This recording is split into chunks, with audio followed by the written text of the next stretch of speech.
Bonjour à tous et bienvenue au numéro 42 de l'Hebdo des Arrivages Package. 42, la réponse évidemment. D'ailleurs, en parlant de réponse, je suis sûr que vous avez plein de questions sur quel cadeau de Noël vous allez faire à qui. Eh bien, n'hésitez pas à poser vos questions en commentaire de la vidéo et on vous aidera à choisir les bons jeux pour les bonnes personnes. Et moi, je démarre tout de suite avec les arrivages.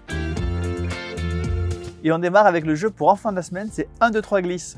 C'est un jeu de 5 à 9 ans à peu près, mais vous allez voir que les parents vont pouvoir jouer avec les enfants et pas être sûrs de gagner. Un jeu avec deux composantes, une première composante d'habileté puisque vous allez faire des pichenettes, vous allez faire descendre la tortue dans la rivière. Plus vous l'amenez près du lac et plus vous avez le droit de retourner de tuiles. Et donc il y a la deuxième composante, c'est une composante de mémoire puisque vous allez devoir retourner des tuiles qui correspondent à cases qui vont faire avancer vos ballons. À la fois la composante d'adresse pour retourner plein de cartes, mais à la fois la composante de mémoire puisque si vous retournez les bonnes cartes, vous allez aller beaucoup plus vite. Un matériel en 3D, un jeu extrêmement familial.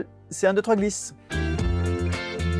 Toujours dans les jeux pour enfants, là c'est à partir de 4 ans, donc c'est vraiment pour les tout plus jeunes. Un jeu qui vous plonge dans l'univers des contes de fées avec ce fameux grand méchant loup. Et vous allez vous promener dans les bois, vous allez essayer de sauver bien les 3 petits cochons. Chaperon rouge et tous les héros qui sont poursuivis par le grand méchant loup. C'est un jeu purement coopératif. Tous les joueurs vont jouer ensemble contre le grand méchant loup. Et bien sûr un jeu extrêmement familial, comme vous le voyez, un jeu de l'école et loisirs, c'est qui le plus fort. Et on continue dans l'univers des contes de fées avec Règlement de compte. Un jeu en tous contre un, c'est-à-dire qu'il y a un joueur qui va jouer le dragon terrible qui protège son trésor et les autres joueurs qui vont jouer les héros de contes de fées qui vont donc affronter le dragon dans une mécanique extrêmement asymétrique puisque le joueur qui joue le dragon va devoir trouver l'endroit où vont aller les joueurs, que les autres joueurs vont essayer d'esquiver le dragon et passer sur les cartes qu'il ne va pas occuper. Un peu si vous connaissez à la Not Alone, qui est un jeu un peu plus complexe, là c'est vraiment un jeu beaucoup plus familial à partir de 8 ans, mais la mécanique est un peu la même, du bluff où je vais aller me placer là parce que je sais que le dragon pense que je vais pas aller parce que c'est vraiment trop bien pour moi. En pur double guessing, extrêmement sympathique, extrêmement simple et super joli, ce qui ne gâche rien. Règlement de compte. Et on continue avec le jeu le plus scrooge de la semaine, c'est The Soundmaker. C'est un jeu d'ambiance où le principe c'est que vous allez retourner un certain nombre d'images. Un des joueurs va devoir faire deviner aux autres joueurs quelle image il a, mais la seule chose qu'il a le droit de faire c'est l'onomatopée qui va avec l'image. Donc à vous de voir si un âne ça fait scrooge, normalement pas trop, mais peut-être quand on croque dans une pomme ou quand on plie du plastique, c'est presque le même bruit mais pas exactement le même bruit, à vous d'avoir les nuances de bruit. Et puis également une composante de rapidité puisque c'est le premier qui trouve la réponse qui remporte le point, c'est The Soundmaker. Et on continue avec Histoire sans fin, ou plutôt Histoire 2 sans fin, puisqu'il y a deux boîtes différentes. C'est des boîtes qui vont développer votre imagination, puisque vous allez avoir la possibilité de construire une histoire, soit dans un univers de pirates, soit dans un univers de polar criminel. Dans les deux cas, voilà, vous allez tourner des cartes qui vont vous donner des éléments à intégrer dans une histoire. Mais à un moment, donc, un joueur va devoir reprendre l'histoire, la re-raconter avec les mêmes éléments, mais de façon un peu différente. Mais il faut que les éléments soient exactement dans le même ordre. Et bien sûr, on ne voit pas les éléments, c'est-à-dire qu'on va les retourner une fois qu'ils ont été mentionnés, en essayant de ne pas se tromper, donc vraiment une composante de mémoire. Un jeu plutôt d'ambiance, parce que vous allez vous jouer à vous raconter des histoires. L'édition pirate, l'édition crime de Histoire sans fin. Et on continue avec le Roll and Ride de la semaine, c'est Chili Dice. Ça se joue à partir de 8 ans et ça marche un peu comme le Yams ou le Yahtzee que vous connaissez sûrement déjà, avec quelques petits twists et notamment un twist assez terrible qui est que vous avez droit à 30 lancers dans toute la partie. Dans ces jeux de Roll and Ride, souvent on a le droit de faire 3 lancers par coup, et bien là c'est vous qui choisissez dans la partie comment vous répartissez vos coups. Si ça se trouve, vous allez utiliser 10 lancers pour la première fois et puis vous allez utiliser seulement 1 ou 2 lancers pour les fois suivantes. Et donc vous allez pouvoir voilà, ne pas consommer des lancers quand vous n'en avez pas besoin. Autre petite spécificité, chaque dé a une face rouge, ce qui fait que cette face rouge, si vous tombez dessus, vous choisissez carrément la face de ce dé-là en particulier que vous venez de jeter. Voilà un jeu extrêmement familial, extrêmement simple, mais néanmoins un peu twisté par rapport au classique que l'on connaît. C'est Chili Dice. Et on continue avec le cliché du siècle. Alors le cliché du siècle, c'est un jeu dont le proto avait gagné le prix de Boulogne, donc voilà, c'est un gage de qualité certain. Le principe du cliché du siècle, c'est que vous allez avoir des personnages que vous allez devoir poser pour composer un cliché, que vous allez prendre à la fin de la partie avec votre smartphone, et chaque personnage va avoir des contraintes qui vont être évidemment différentes d'une partie sur l'autre, mais vous ne connaissez pas toutes les contraintes au début de la partie. C'est-à-dire que au fur et à mesure de la partie, vous allez pouvoir voir un certain nombre de contraintes, peut-être même pas toutes jusqu'à la fin, et néanmoins vous allez devoir placer des personnages. Les contraintes, ça peut être je veux être à côté de la table ou pas à côté de la table, je veux cacher quelqu'un, je veux être visible, je veux être caché, bref. Voilà, plein de contraintes différentes. Également une composante de mémoire, puisque voilà, une fois que vous avez regardé dans l'enveloppe la contrainte de tel personnage, eh bien, vous ne pouvez plus l'avoir, donc à vous de vous en souvenir. À noter, on démarre tout de suite avec un PK Game Pack avec le jeu de base évidemment, et son extension qui arrive tout de suite en même temps, qui est photo de groupe, qui permet de jouer à 5 ou 6 joueurs dans ce jeu de mémoire, de placement et également de négociation, puisqu'il peut arriver qu'on échange les enveloppes avec ses partenaires. Cliché du siècle. la boîte que vous allez détester parce qu'elle ne rentrera pas dans vos deck, mais qui pour autant est assez jolie, donc finalement elle peut même vous servir d'objet décoratif, c'est Tranquillité. Tranquillité qui, comme son nom l'indique, est un jeu extrêmement calme puisque vous n'avez pas le droit de communiquer en jouant. C'est un jeu coopératif, vous allez devoir placer des cartes sur la table.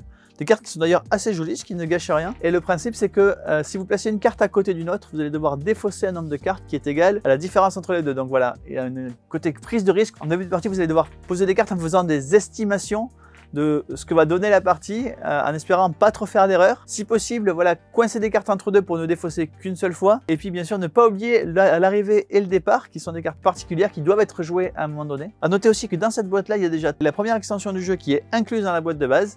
C'est Tranquillité. On continue avec un jeu d'Alain Puy-Ségur qui s'appelle Osirium, dans lequel vous êtes des servants de dieux qui voulaient satisfaire à vos dieux. Donc c'est un jeu plutôt abstrait où vous allez poser des amulettes qui vont être connectées entre elles. Chaque amulette désigne plusieurs autres cases avec lesquelles elles sont connectées. Et vous allez avoir des contrats qui vous sont personnels, où vous allez devoir connecter des amulettes les unes aux autres. Et si vous remplissez le contrat, vous marquez des points. Et quand un joueur arrive à 10 contrats, la partie est terminée. C'est celui qui a le plus de points qui remporte la partie. C'est Osirium. Et on continue avec Vampire Rivals. Vampire Rivals, c'est un jeu qui est basé sur le jeu de Richard Garfield qui a déjà quelques dizaines d'années, qui était un jeu de cartes à collectionner. Vous pourrez quand même construire vos decks à la façon d'un JCC, mais avec l'avantage que c'est pas des cartes dans des paquets aléatoires, c'est vraiment tout est dans les boîtes avec les extensions. Ici, on a la version Kickstarter All-in. C'est-à-dire que vous avez la boîte de base, vous avez des playmats, vous avez les pions en plastique et puis pas mal d'autres surprises. Vous avez des playmats par clan puisque vous êtes dans la mascarade. Donc vous avez les Broujas, les Toréadors, les Ventrous et les Malkaviens. Vous avez également des cartes en format foil. Vous avez aussi des petites pochettes spéciaux pour vos clans et puis des sleeves spéciaux pour le jeu Vampire Rivals. Pas mal de choses dans cette boîte. C'est le all-in de Vampire Rivals d'après le jeu de Richard Garfield. Et on continue avec l'escape box de Figial et Fluffy. Si vous êtes fan de Minecraft, vous connaissez déjà ces deux personnages. Ici, voilà, c'est une escape box pour enfants avec la nécessité d'avoir un adulte qui encadre un groupe d'enfants qui va faire cette escape game, qui va jouer le maître du jeu. Donc voilà, un enchaînement d'énigmes dans l'univers de Minecraft. Si vous avez un anniversaire ou un goûter avec des enfants à faire jouer, c'est parfait. L'escape box Figiel et Fluffy.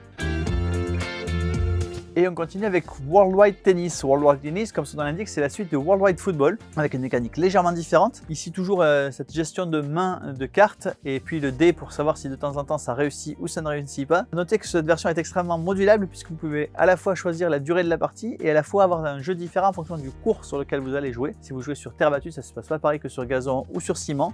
C'est Worldwide Tennis pour 1 ou 2 joueurs.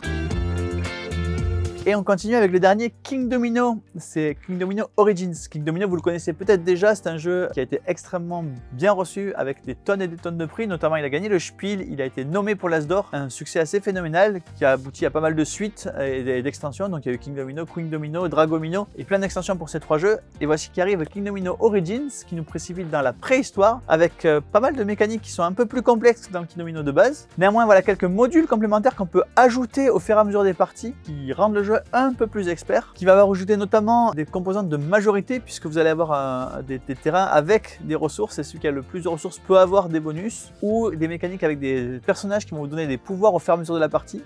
Et puis également la mécanique des volcans qui va vous permettre d'avoir des couronnes. Si vous connaissez King Domino, voilà, c'est des terrains avec des couronnes dessus. Ici, les volcans vont projeter le feu, ce qui fait qu'il y a des terrains avec des flammes, mais aussi des flammes qui peuvent se déplacer sur le plateau de jeu. C'est King Domino avec les mécaniques de King Domino qui est à la fois cette espèce de draft de tuiles et de construction de territoire, et à la fois quelques twists qui vont pousser King Domino un peu plus dans ses retranchements. C'est King Domino Origins. Et on continue avec le dernier Perplexus Go. Ce coup-ci, c'est un vif d'or dans l'univers de Harry Potter. Évidemment, vous allez manipuler le grand vif d'or pour faire circuler le petit vif d'or dans la boule. Et comme d'habitude, Perplexus, c'est toujours ce jeu d'habileté. Vous allez devoir faire progresser cette bille à travers les différents obstacles du jeu. Le nouveau Perplexus Go Harry Potter, le vif d'or. Et un nouveau tome dans la série des Unlock Escape Geeks. Si vous êtes fan de Unlock, vous connaissez peut-être déjà le Unlock Escape Geeks, qui sont des livres dont vous êtes le héros avec plein d'énigmes. Ici, c'est le 3e tome qui amène les enfants à travers un musée dont ils vont devoir s'échapper. C'est donc le Unlock Escape Geeks, échappe-toi du musée. Et on continue avec la nouvelle extension de Naruto Ninja Arena. Naruto Ninja Arena, c'est ce jeu de dés où tout le monde joue en même temps, de façon effrénée. Donc on jette les dés de façon à faire des combos. Donc la boîte de base existait. Le Ganon Pack existait qui permettait de jouer à 5 ou 6 joueurs avec des nouveaux héros. Et voici maintenant le Sensei Pack avec de nouveau des nouveaux héros, notamment les Sensei. Donc 6 nouveaux ninjas, dont Tsunade, Kakashi, le 3e Hokage, plein de nouveaux pouvoirs pour varier vos parties. À noter comme d'habitude qu'on fait un PK Game Pack avec la boîte de base, la boîte pour jouer à 5 ou 6 joueurs et les nouveaux ninjas à prix promotionnel. Et on continue avec Hive Carbon. Hive, c'est ce jeu de stratégie où vous jouez des insectes qui vont s'affronter. Ici, c'est la version XL avec 2 plus grosses tuiles pour être plus visible. 2 extensions incluses dans la boîte avec la coccinelle et le moustique. C'est Hive Carbon. Et les extensions pour Munchkin Warhammer 40 000 s'additionnent. Voici ici l'extension Sauvagerie et Sorcellerie. Une extension qui vous permet de jouer soit les Space Marines, soit les Orques, qui évidemment se combine avec toutes les autres extensions de Munchkin Warhammer 40 000 dans un PK Game Pack qu'on vous fait à prix promotionnel, Sauvagerie et Sorcellerie.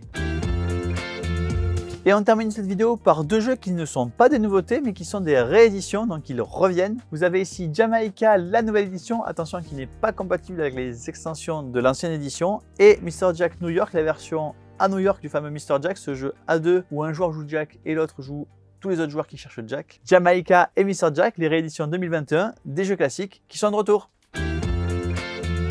Le numéro 42 de l'Hebdo de Zero Cage est terminé, et moi je vous dis rendez-vous à la semaine prochaine.